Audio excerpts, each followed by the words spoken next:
Bismillahirrahmanirrahim. Assalamualaikum warahmatullahi wabarakatuh.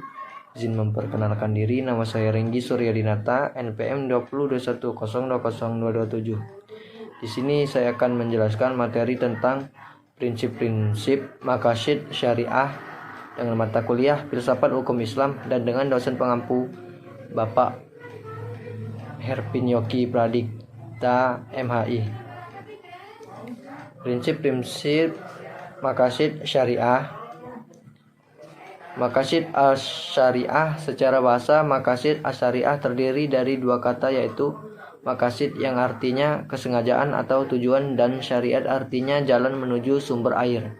Ini pula dikatakan sebagai jalan ke arah sumber pokok kehidupan.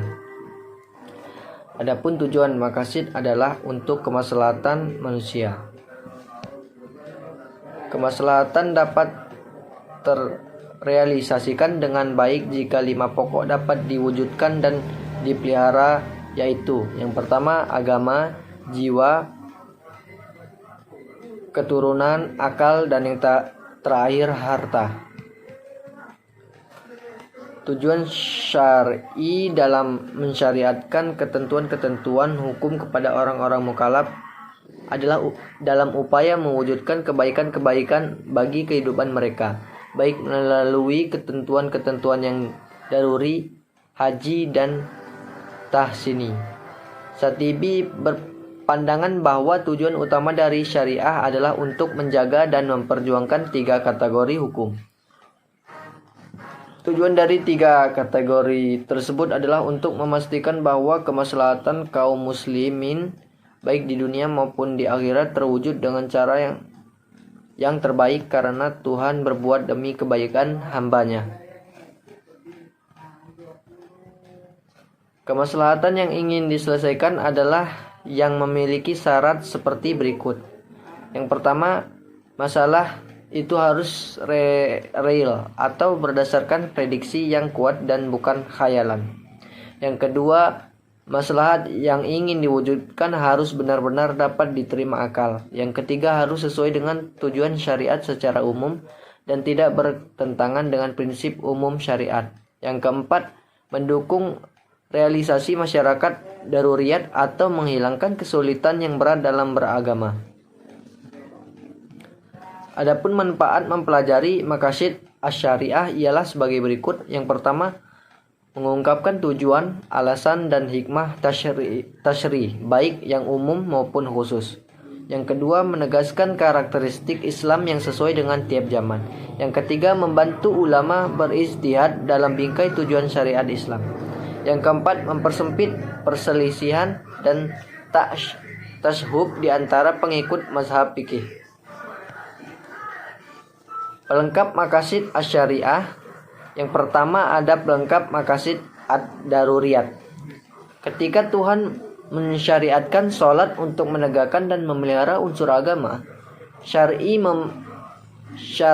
memerintahkan agar sholat itu dikumandangkan dengan azan sesudah masuk waktu dan dikerjakan dengan berjamaah sebagai kelengkapannya. Pelengkap maqasid asy-syariah. Yang kedua, pelengkap maqasid hajiat. Tak kalah syara memberikan kemurahan kepada orang yang sedang dalam berpergian untuk mengqashar sholat, lalu disempurnakan kemurahan itu dengan diperbolehkan menjamaknya. Yang ketiga, pelengkap maqasid tahsiniyat. Syar'i mewajibkan bersuci untuk menegakkan urusan tahsini. Kemudian kewajiban bersuci itu disempurnakan dengan aturan-aturan sunat bagi bersuci.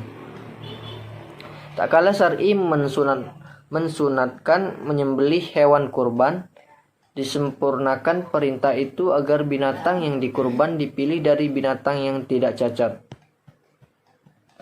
Perantara-perantara maqasid asy-syariah. Sebagaimana dijelaskan dengan berulang kali bahwa tujuan hukum perundang-undangan ialah untuk mewujudkan kemaslahatan dan menolak kemudaratan bagi manusia.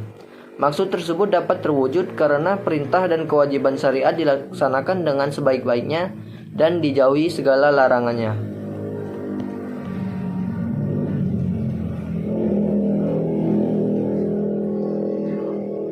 Pengetahuan dan pemahaman yang benar mengenai sebab-sebab perintah itu dikeluarkan menjadi pendukung utama untuk mentaati perintah syariat.